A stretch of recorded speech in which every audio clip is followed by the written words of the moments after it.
Hello. My stepson said I was an ATM, not a father. I gathered the receipts, boxed up their things, and handed everything over to their biological dad. They froze on the spot.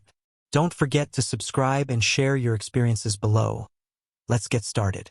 You're not our real dad. That was the first truth Evan and Travis ever threw in my face. It wasn't shouted in anger, not cried through tears. It was spoken with that casual, unflinching tone only children can wield. The kind of tone that doesn't need volume to leave a scar. Just flat, matter-of-fact cruelty. As if it were a law written into the world itself. My name is Tom. I'm 55 years old, and for the last 2 decades I've been a stepfather. When I married Susan, she already had her sons, Evan, 14 at the time, and Travis, 11. Their biological father lived in another city, one of those men who knew how to pose for photographs but not how to live inside a house. He came around only when there was something to be gained.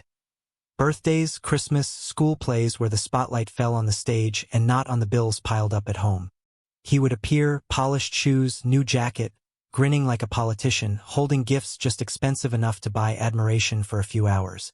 Then he would vanish again into whatever life he chose for himself, leaving silence, disappointment, and unpaid responsibilities in his wake. I stepped into the void he left behind. Not blindly, not without knowing the weight, but with hope. I told myself that if I gave enough time, patience, money, they would one day look at me and see a father, not a replacement. I worked double shifts in those early years, poured overtime pay into their sneakers, their basketball tournaments, their phones, their weekend movies. I told myself presence mattered more than blood, that love could be built with sacrifice. But from the very beginning, there was a wall. To their friends, I was just mom's guy. A figure to be endured, not embraced. To them, I was useful only when something needed to be paid for. They didn't ask me for advice, didn't come to me with problems. They came with lists, new cleats, new tickets, new phone plans. Every conversation ended with a number. And when I provided, when I wrote the checks or swiped the card, they didn't say thank you. They didn't even look me in the eye. It was as if they believed money simply appeared, summoned from an invisible well, owed to them by the universe. And Susan, she was never cruel, not like them. She stood beside me most of the time. But even she would sigh sometimes, glancing at me with that tired, knowing look, and say, "You're trying too hard for people who don't appreciate you." She said it like a warning, but it sounded more like resignation. As if she already knew the truth, as if she had learned it long before I ever arrived. That I was building a house on sand, pouring myself into a void that would never give anything back. Still I stayed. Still I paid. Still I endured. Because that's what men like me do. We keep shouldering the load, hoping the weight will one day be recognized as love. The years passed in this strange rhythm. I was the ghost laborer in their lives, the man behind the scenes who kept the lights on, the man who paid for sports camps, music lessons, field trips, birthday parties that cost more than my first car. I told myself it was temporary, that teenage arrogance would soften into adult gratitude, that one day they would look back and see the man who had been there every single day, while the other man, their father by blood, floated in and out like smoke. But the truth was colder. From the very beginning, I wasn't family. Not really. I was tolerated when they wanted something, dismissed when I spoke, ignored in public and mocked in private. To them, I was nothing but a tenant who happened to foot the bills. I remember once, Evan must have been 17 then, his friend asked him in the driveway, "Is that your dad?" I was standing right there, loading groceries into the trunk. Evan looked at me, then looked back at his friend, and with a laugh that still echoes in my memory, said, "Nah, he's just my mom's guy. Just my mom's guy. Not a father, not even a stepfather. Just a guy. Disposable, temporary, replaceable." And the way his friend laughed with him, as if I were some joke standing there with my hands full of grocery bags, burned me more than any insult ever could. I swallowed it, like I swallowed everything else. I told myself it didn't matter, that one day he would regret it, one day he would understand. But deep inside, I knew that day would never come unless I forced it. Susan noticed the tension, though she rarely intervened. When they rolled their eyes at me, when they dismissed my words, She would sometimes step in, but softly, almost apologetically. "Come on, boys, listen to Tom." As if my authority had no weight until filtered through her. As if I were a substitute teacher needing permission to be heard. And each time, a little piece of me hardened. The cruelest part was not their rejection. It was the silence around it. Susan's silence. The absence of any demand for respect. The absence of any reminder that I was the man who kept the roof above their heads, who made sure they never felt the sting of hunger or the shame of not fitting in with their peers. Instead, she let their indifference grow unchecked, allowed their scorn to become normal. I would lie awake at night, staring at the ceiling, listening to the house settle around me, and wonder if I had made a mistake. If I had sacrificed my best years for boys who would never see me as anything more than a resource. If I had chained myself to a family that had already decided I was an outsider. And yet, even then, I kept giving. Because love, I thought, was about persistence. About proving yourself again and again until the walls crumbled. I told myself that was the only way. But love without respect is not love. It is slavery. And though I didn't yet admit it, I was already a slave in my own house. I kept a quiet record in my mind, though I never spoke of it to Susan, never mentioned it to the boys. Every time I pulled out my wallet, I etched it into memory like a scar. The suit Evan wore to prom, $700. The photographer Susan insisted on, $900 more. The banquet hall rental, his share of the limo, the dinners, the endless incidentals that pile up when you're trying to give a boy the kind of night he'll never forget. $3,000 in the end. For Travis, it was the summer camps, the weekend tournaments, the long drives out of state so he could compete. By the time I added it all together, I had poured over $12,000 into their lives in the span of 2 years. $12,000. I could have replaced my car. I could have taken Susan on the trip she always dreamed of. I could have paid off half my mortgage. Instead, I gave it to them. And not once, did either of them say thank you. It wasn't neglect. It wasn't that they forgot. It was worse. They believed it was natural, expected, inevitable. As if the house itself produced money. As if I was not a man but an ATM programmed to dispense their desires without question. I tried to ignore it. I told myself teenagers were selfish, that gratitude would come with age. But in the silence of our dinners, in the coldness of their stares, I began to feel something darker. They did not even see me. Not as a person, not as family, not as anything. The breaking point came one night when Susan suggested we host a family dinner. Her idea was to bring everyone together. Her sons, me, and their biological father, who had decided to grace the city with his presence for a week. She said it like it was a gift, like it was an opportunity to show harmony, to prove to the boys that blended families could coexist. I agreed. Against my better judgment, I agreed. I told myself I was strong enough to endure a night of polite conversation with the man who abandoned them, who showed up only when it was easy. I thought, if this is what Susan needs, I'll give it. If this is what the boys want, I'll bear it. The evening began like any other. Stiff handshakes, forced smiles, a table set with Susan's best dishes. Their father arrived with his new family. His wife, younger than Susan by a decade, and their daughter, a girl who had his same sharp jawline. He came carrying a bottle of wine and the aura of a man who had never paid a bill in his life. The boys lit up when they saw him, smiles so wide it was as though the sun itself had walked into the room. I sat across from him, knife and fork in hand, cutting into a steak I had bought, cooked, and served. My voice was quiet, my presence unassuming. I watched them laugh at his stories that cost him nothing, stories of adventures and trips that had nothing to do with the boy's upbringing. He spoke with the easy charm of a guest, not the heavy responsibility of a parent. And they adored him for it. I endured it. Bite after bite, I told myself I could survive this. But then came the moment, the single sentence that shattered whatever patience I had left. It was Evan who said it. He leaned back in his chair, his glass of soda half empty, his voice carrying across the table with the carelessness of someone who had never been told no. He said, "He's not our dad. He's an ATM." First, I thought I misheard. I looked up slowly, my fork suspended halfway to my mouth. The words replayed in my mind, cold and cutting. He's not our dad, he's an ATM. And then came the laughter. Travis chuckled, the kind of laugh that confirms agreement.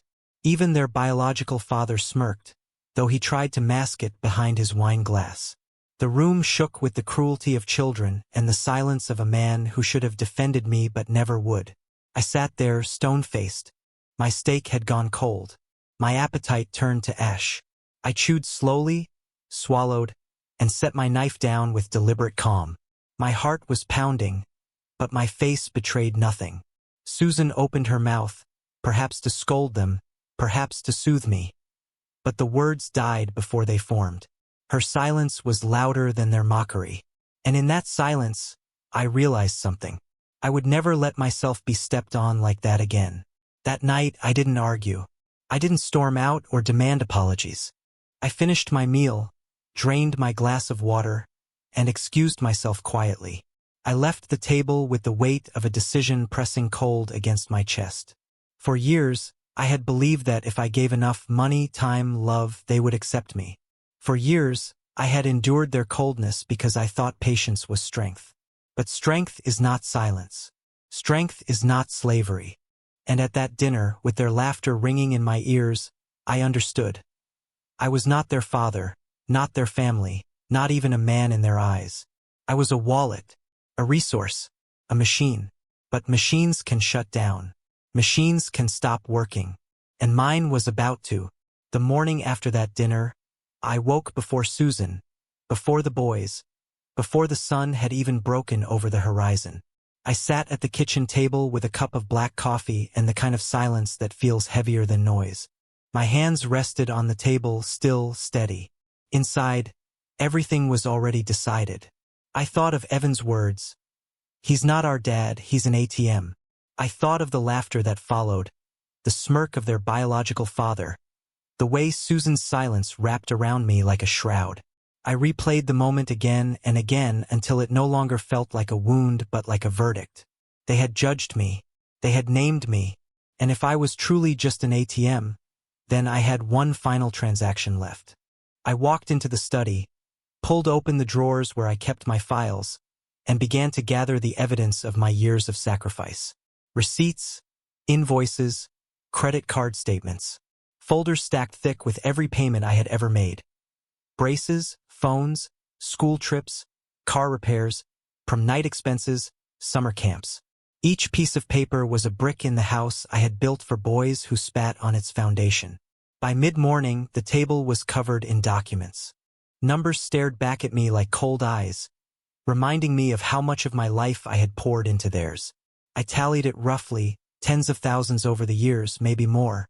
Enough to have rebuilt my own future twice over. Enough to have lived without debt, without strain. But instead, it had gone to them. To boys who laughed while calling me an object. Susan came downstairs, her hair still mussed from sleep. She stopped when she saw the papers spread across the table. Her voice was soft, cautious. "What are you doing?" I didn't look up. I kept my focus on the numbers, on the proof of everything I had given. "I'm getting ready to give them back what's theirs." Her brow furrowed. "What do you mean?" I stacked the receipts into neat piles, binding them with clips. My voice was calm, almost too calm. "If I'm nothing more than an ATM, then I've kept excellent records. They can have them, and they can take the responsibility to the man they call their real father." Her face paled. "Tom, don't." But I had already decided. I packed the boys' belongings into boxes. Clothes, gadgets, the sneakers they had begged for, the game consoles I had bought, the electronics that drained my bank account. I carried each box to the truck, one after another, while Susan stood frozen in the doorway, her voice trembling with pleas I no longer heard. By noon, the truck was full. The receipts sat in a folder on the passenger seat, the final ledger of my wasted devotion. I started the engine and drove. The road was long, but my mind was silent, stripped clean of doubt. Their biological father lived in a smaller house than ours, the kind of place that revealed itself in chipped paint and untrimmed grass. When I pulled up, he stepped onto the porch, his expression shifting from curiosity to unease. He hadn't expected me. Certainly not like this. I carried the first box to his doorstep and set it down. He glanced at it, then at me. What's this? I handed him the folder of receipts. My voice was steady, unflinching. These are your kids. These are your bills. I've been covering them for years. But since I'm nothing more than an ATM, it's your turn now. He blinked, caught between anger and confusion. Now, hold on. I cut him off with the same precision I had used to cut ties. No, you hold on. You're their father. They worship you, they spit on me. Fine. Then you pay. You carry the weight. Because I'm finished. For a moment he stood speechless. The boxes piled higher as I carried them from the truck. His porch filling with the evidence of everything I had funded. Sneakers, clothes, gadgets, all of it stacked neatly like a monument to ingratitude. When I was done, I dusted my hands and looked him square in the eye. Don't worry, they'll come running soon enough. They'll expect you to provide. They'll expect you to carry them the way I did. Let's see how far you get. His face tightened. He opened his mouth, but nothing came out. He knew the truth. He knew he couldn't handle it. I turned without another word, got into the truck, and drove away. Back home, Susan was waiting. She met me in the driveway, her eyes wide, her voice sharp with panic. What did you do? I shut the truck door, my voice colder than steel. I gave them back to their father, the one they respect, the one they want. She followed me into the house, her words tumbling over themselves. You can't just throw them out, Tom. They're kids.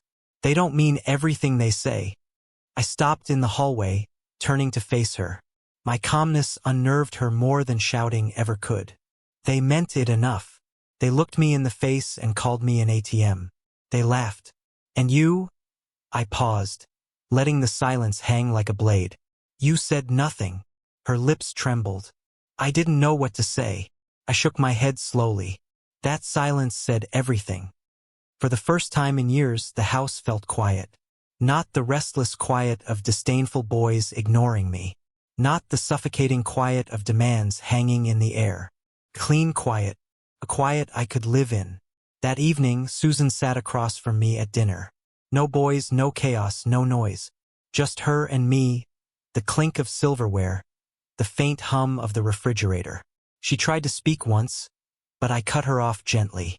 Love isn't the same as paying bills, I said. Respect is the only thing that keeps love alive. Without it, all you have is debt. She lowered her eyes, silent again. But this silence was different. It was the silence of recognition. The silence of someone who finally understood that I wasn't bluffing. That night, for the first time in years, I ate a meal without resentment twisting in my gut. For the first time in years, I felt free. But freedom, I knew, was only the beginning. The storm was still coming. The boys would return, they would rage, they would cry, they would demand. And Susan, she would be caught between us, torn between the man who stayed and the man they worshipped. I was ready, because I had already drawn the line. And this time I would not move it. Months passed. Seasons shifted. Leaves fell and grew again. And the silence of the house became my companion. At first, Susan filled it with questions, soft, hesitant questions that carried more fear than anger. Do you really mean this, Tom? Won't you reconsider? Don't you think they'll change? I gave her no promises, only the truth. I'm done being used. The boys didn't come around in those first weeks. Pride held them at bay. They had laughed at me, called me an ATM, elevated their father above me.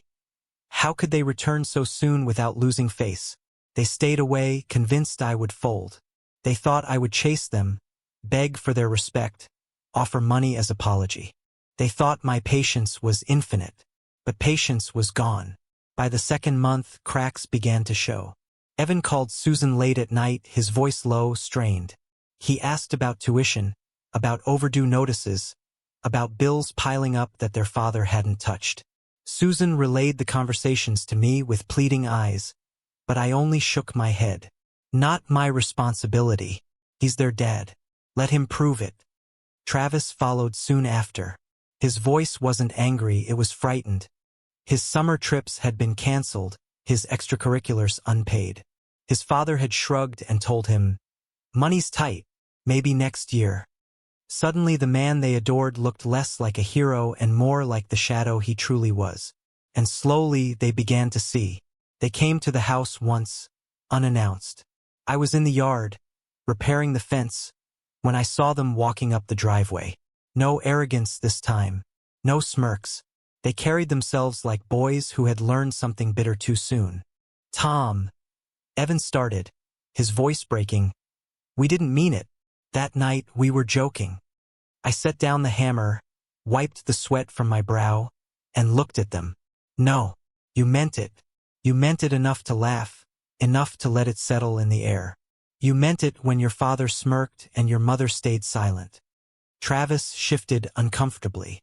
"We were stupid. Stupid has consequences," I said coldly. "And consequences don't vanish just because you regret them." Susan had stepped outside by then, her eyes flickering between us. She wanted to rush forward, to bridge the gap, but I raised a hand. "Not yet. This was between me and them." Evan's voice grew more desperate. "Dad." He stopped himself, corrected. "Tom, please. He can't pay. You know he can't. He keeps making excuses. We don't even see him half the time. It's different with you. You've always been here." The irony was almost enough to make me laugh. For years I was invisible.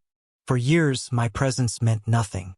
Now, when absence had carved its mark on them, they finally saw what had always been in front of them. I didn't smile. I didn't soften. Presence means nothing if it isn't respected. You both drew a line. You made your choice. Now you live with it. Travis's eyes filled with tears. He tried to blink away. "We were wrong. We thought you'd always be there no matter what." "That was your mistake," I said. "You believed my love made me a servant. You believed my sacrifices made me endless. But I am not endless. I am a man, and men have limits." The silence that followed was heavy, broken only by the distant sound of cars on the road. They stood there, two boys stripped of arrogance, faces pale with the weight of reality. For the first time, I saw them not as tormentors, not as mockers, but as children staring into the face of consequences they never thought would come. Susan finally spoke, her voice trembling.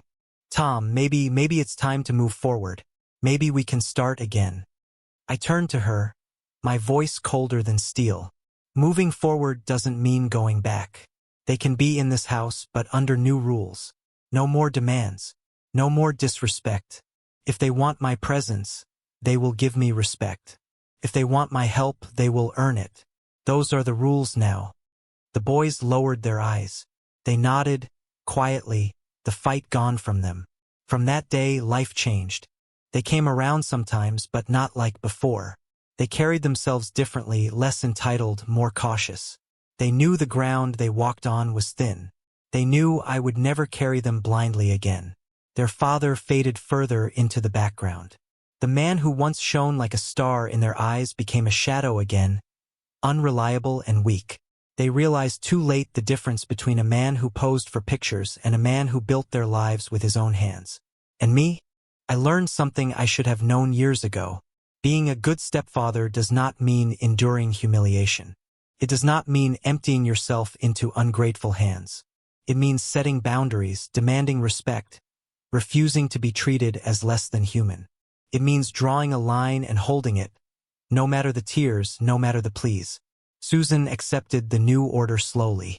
At first, she resented it, wanted the old ease where I carried everything and no one asked questions. But over time, even she saw the truth. The house grew calmer without constant demands. Dinners became quieter, heavier, but honest. She learned, as the boys learned, that love without respect is just debt. And debt always comes due. Now, when I sit at the table, there is silence. Not the silence of contempt, but the silence of recognition. They look at me differently. Maybe not with love, not yet, but with the wary respect that comes when a man refuses to be broken. Sometimes I wonder if it's too late for real family. If the years of mockery and dismissal led whatever chance we had. Maybe, maybe not. But I know this, I will never again allow myself to be reduced to a machine, to a provider without a name. I am Tom. I am a man. And I decide what I give. The boys may never call me Dad. That's fine. They don't need to. They only need to understand that every act of generosity has a cost, and every act of disrespect has a consequence. That is the new rule of life in this house. So I ask you, would you have endured it as long as I did? Would you have kept paying, kept bending, kept swallowing disrespect until there was nothing left of you? Or would you have drawn the line as I did, and forced them all to face the truth? Bye-bye.